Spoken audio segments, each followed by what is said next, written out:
Hi, today I have a message called All Shine. Alright, so first of all, we have tension or stress is an indicator of the belief that evil is real and that the illusion of evil has not already been fully addressed by what is here, eternal, and real. So it's already been done. Everything's already been taken care of.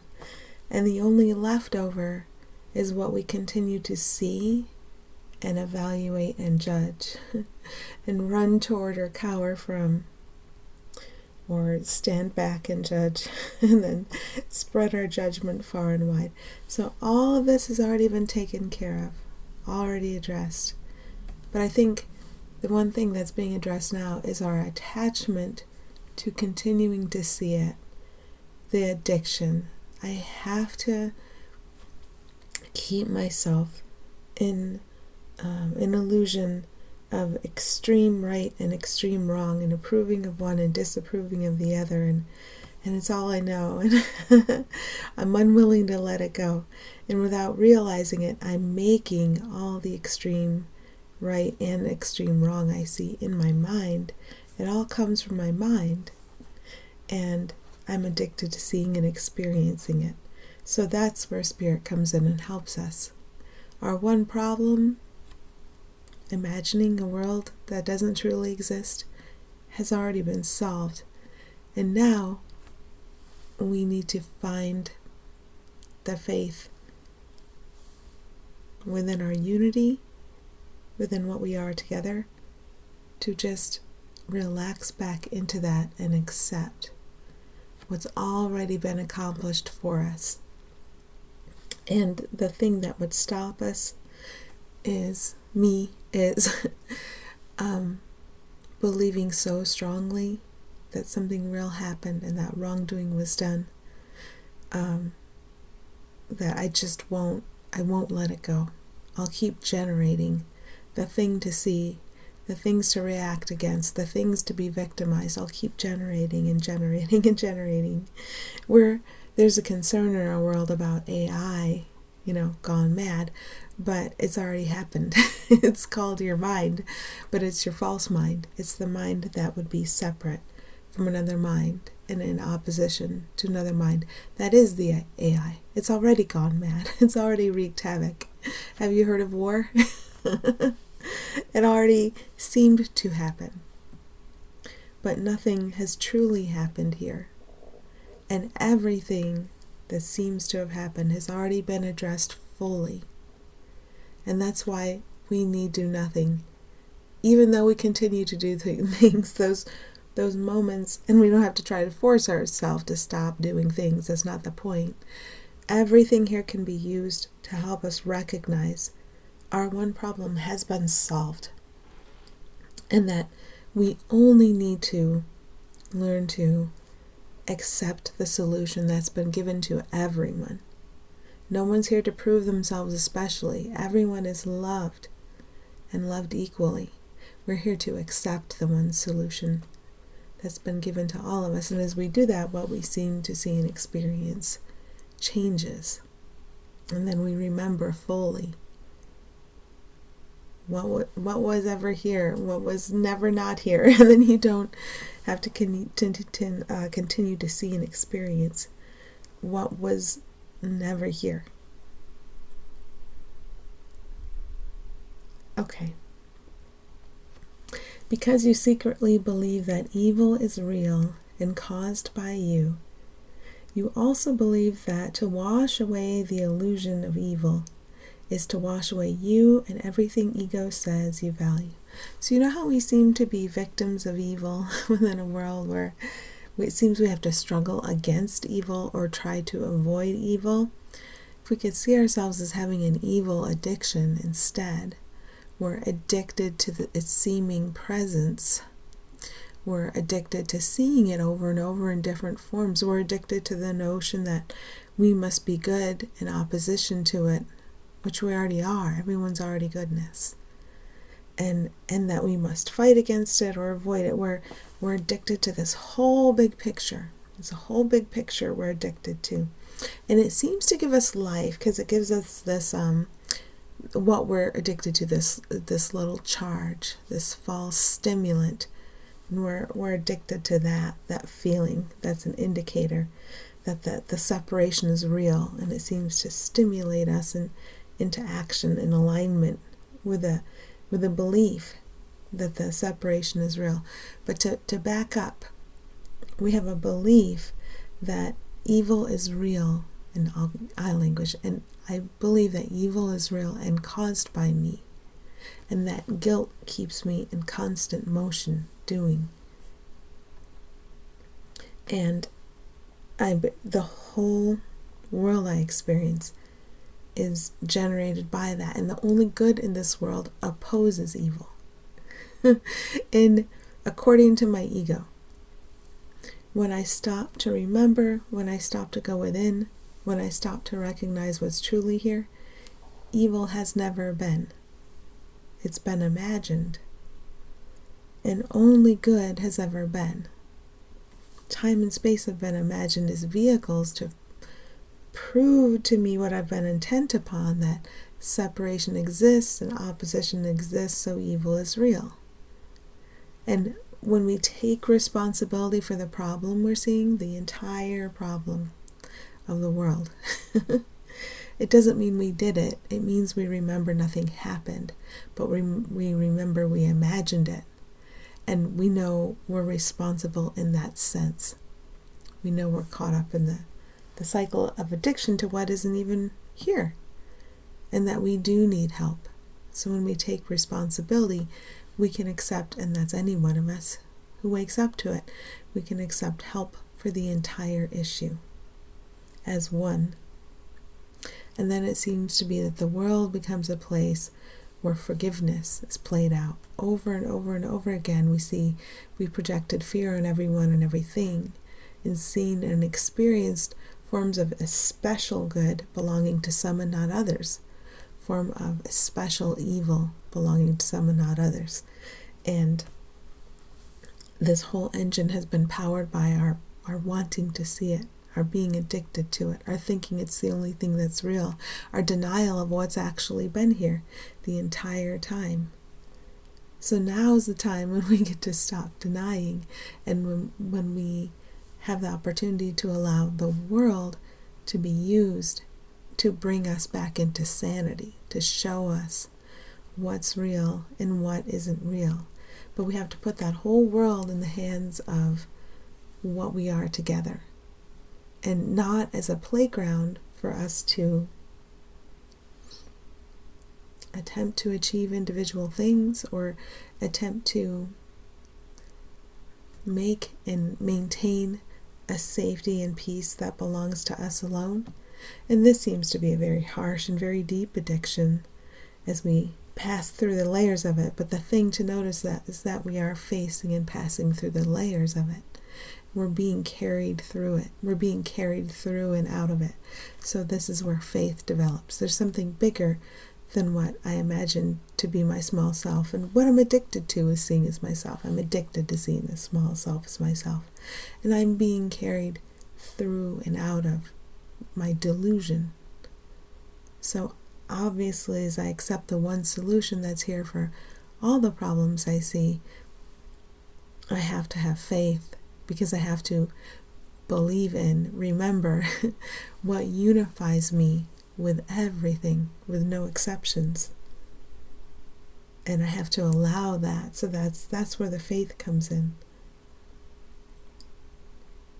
The only war there can ever be is you fighting against your true self in everyone and everything.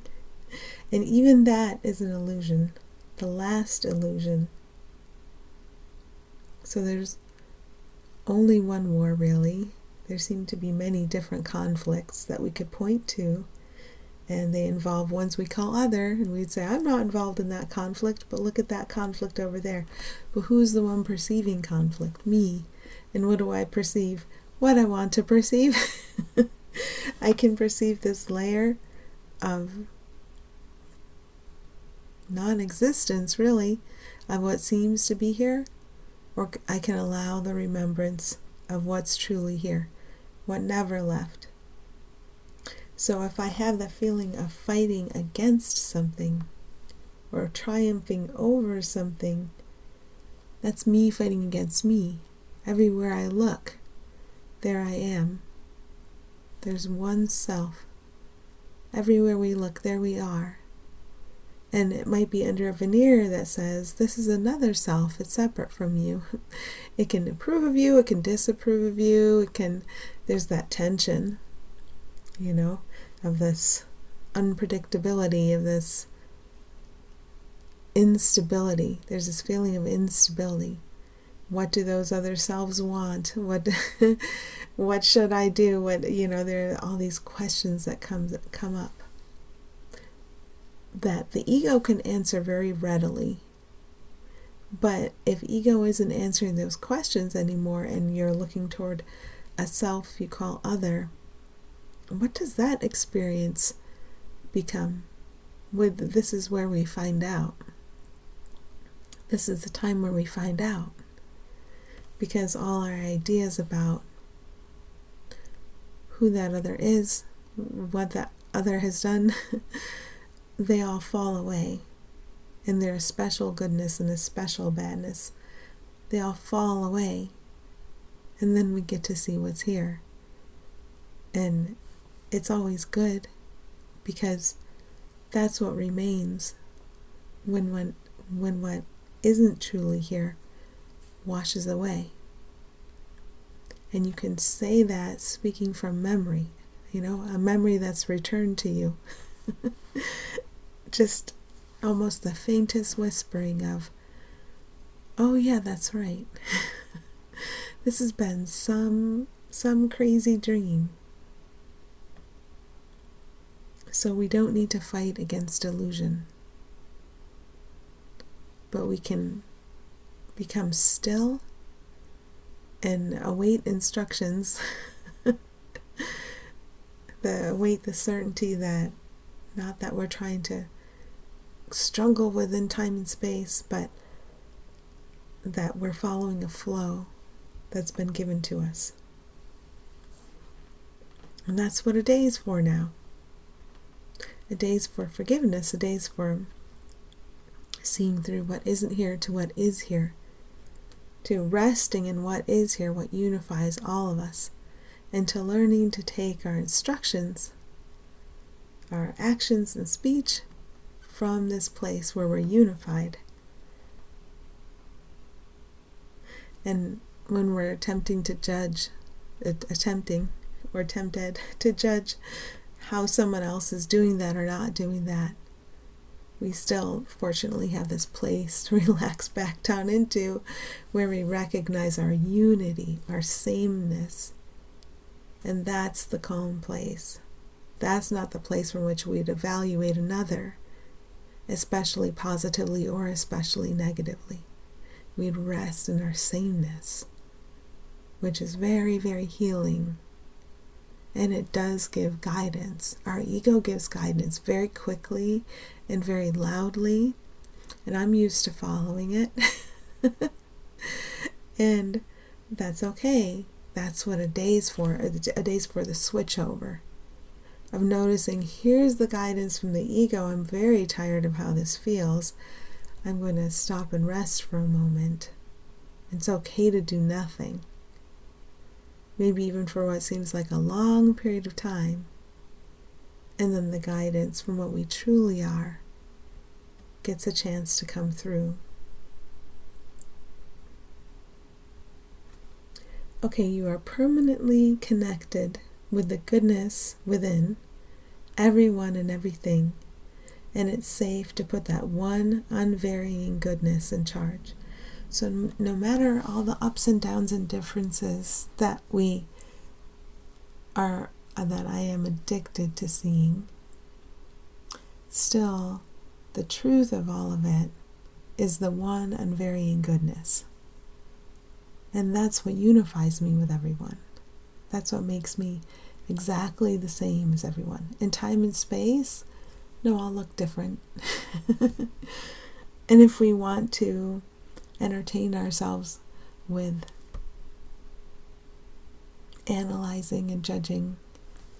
how one is different from another. We can do that, but we're playing with illusion.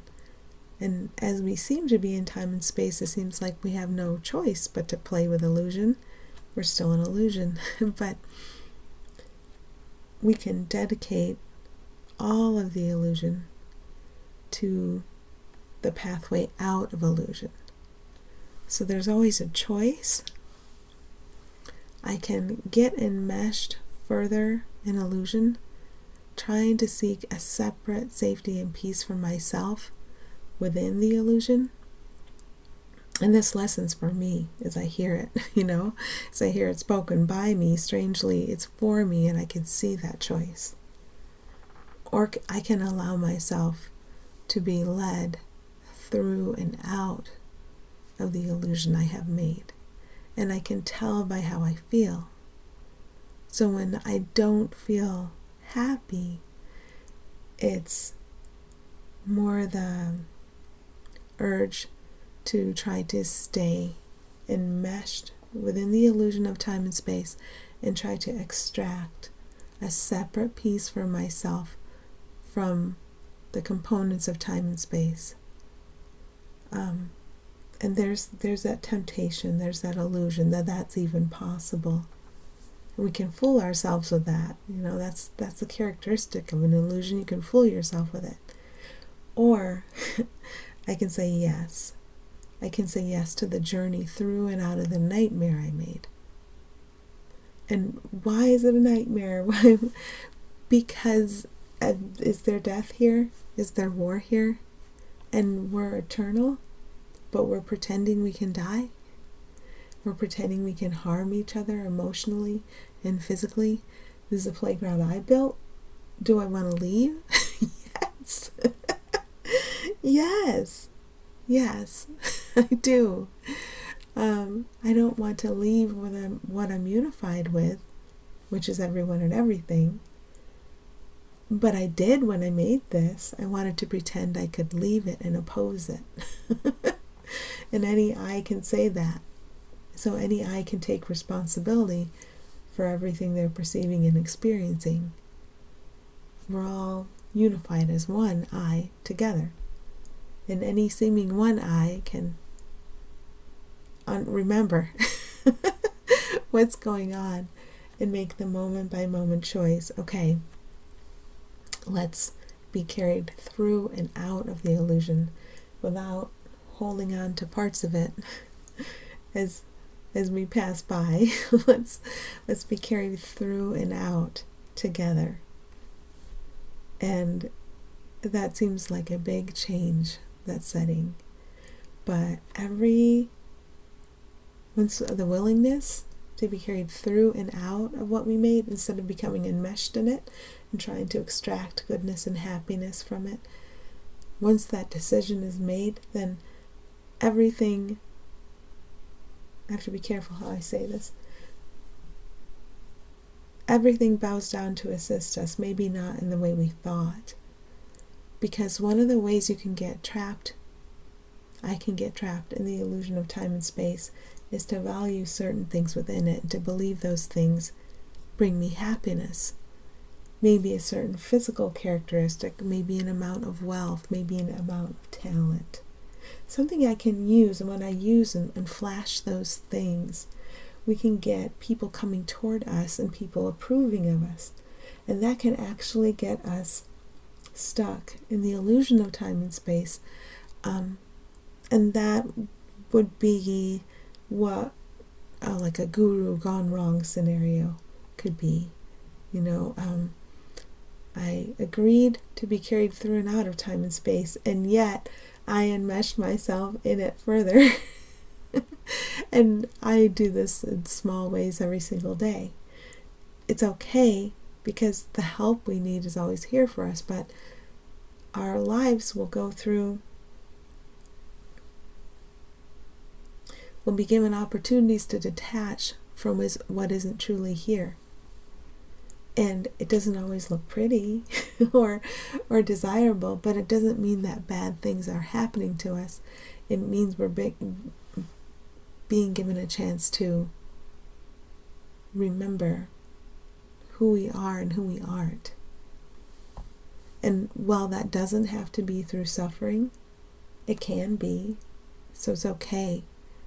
If you seem to be in the middle of intense suffering right now, I think as we go along we learn, I can learn through rewards and not through suffering, but we're all quite used to suffering. Even if we have a big smile and a lot of friends, what are we covering up? And the suffering I'm used to, I'm addicted to, it's like a food for me. And so every day I get the chance to see that and be weaned off that food source and be shown what source is here for me. And then the trust develops that I can be carried through and out of what I made. So there's one unvarying goodness that we all share. And one of the things we learn is to look deeply into everyone and everything, past any judgments ego would hurl upon them, either labeling them as especially good or especially bad. Both are tricks. Because we all share one unvarying goodness. Isn't it interesting how the goodness we share does not vary, does not change? It's just here all the time. And it's so stable. And that's sanity. So we're used to looking at a body and saying this one's insane. And another body and this one's sane. But what we can be taught is to look right past and see the sanity in everyone and draw from that. So instead of coming at you and trying to extract from you, from your personality, from your body, from your past as I perceive it, from the resources you appear to have, I come to you and see in you the resource that is fully present within me and within everyone. So there's nothing to give or take. In reality, we all have access to the same deep pool of sanity right now. It is what all of us are together. We remember that, and as we remember that, we start to see a reflection of it. And in the meantime, what about people who appear to be crazy? That's going to take whatever form it takes. But as it's taking that form, we can pay very close attention to how we feel. And we can go within to the resource all of us share together right now. And if actions and speech are needed, they can come from this place. It's a very stable place. It's not a reactive place. It's not a place that generates more instability of illusion for me to dine on. It's a place that guides us all through and out of the illusion of strife that we made. And this resource is always open to us. No one else is blocking it. We're the only ones who would block it. Okay, when you are resisting the idea of someone being in charge of you, the you seen in that moment is an illusion of one who could be subjugated. You are one who shines, because all shine in their true nature. So if we stop to take that moment, okay, I am one who shines. If I am one who shines, everyone is one who shines. And everything the ego is saying about this situation is a temptation. And I'm very used to taking one of those temptations and running with it, and using it as a springboard for both my speech and action. But now it's being deconstructed. Now I can see it. So in any situation in which I seem to be, I can instead sort of descend to the root of it, wait there, and let the root of it, not the root of the perceived situation, but the root of what's actually here, be in charge of what I perceive next. and then it becomes less about a seeming reasonable cause and effect in time and space than it does about allowing a reflection of the unvarying goodness that joins us all to be seen, to be experienced, because it's here, because it's real, because there's no reason not to, despite what appears to be here. There's no reason not to. Each one of us is the same one, and we're in charge. We're in charge of what we see. But until I see the extent to which I'm addicted to the varying good and evil, to things outside me that could seem to come and get me and cause suffering, until I see that that's what I originally wanted, it's kind of hard to let that go. If I'm going to keep something outside of me as something separate from me that's uncontrollable and that could come get me or anyone else, if I'm going to keep that in my mind as like, this is a real thing, something could come and get you, then I'm not going to let go of it. And so every moment is the opportunity to let go of I'm looking for the word, the things that could seem to come and get us, the demons, that the misfortunes, I don't know why I don't have the word for it, but the important thing I'm seeing is that I wanted that. I wanted to see strife. I wanted to prove that I could be victimized or I could victimize. That's the whole matrix of what I wanted. What would not harmony be like? It would be like this. And then to just say, oops. Actually, let's just go back to how it was before I asked that question. Yeah, let's do that. Let's return. And that's the only thing you need, is that little decision. You don't have to stop and fix anything that you did wrong, because you never actually did anything wrong. And if I think someone else is doing it wrong, I'm trying to project it out there to preserve it. I project blame out there to preserve the site of strife and wrongdoing. That's how crazy I am, believing I'm a separate one. But it's okay, because within is here all the time. And it can be tuned into. And we can sit in it. And within is here, within everyone. And there aren't any exceptions. And it can be tuned into, and we can sit in it. And we can take our instruction from this place. Okay, let's see if there's anything else to see or say.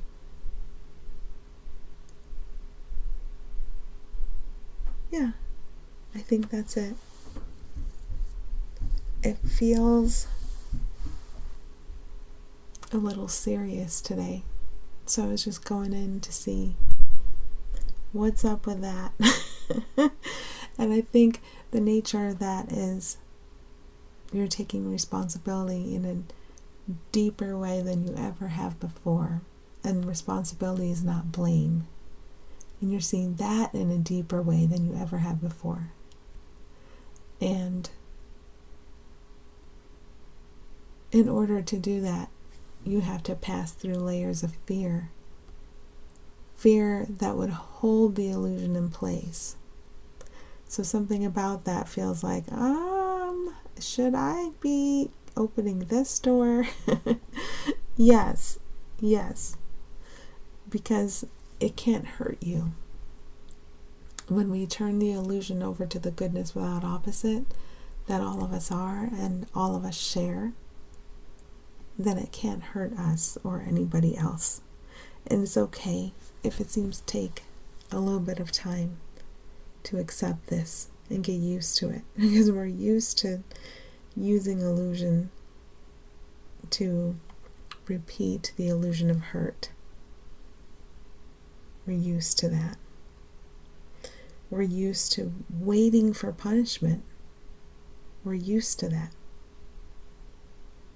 And so it's okay if it takes a little time where you have to sit down and allow the shackles of anticipated punishment to fall away. And then sit down and allow the shackles of anticipated punishment to fall away. If you have to do that over and over and over for a while, it's okay. Because you're finally seeing what's actually here for you and everyone, and how deep that is, and how helpful that is. So it's okay if it takes a little time for that to sink in. Okay? Thank you.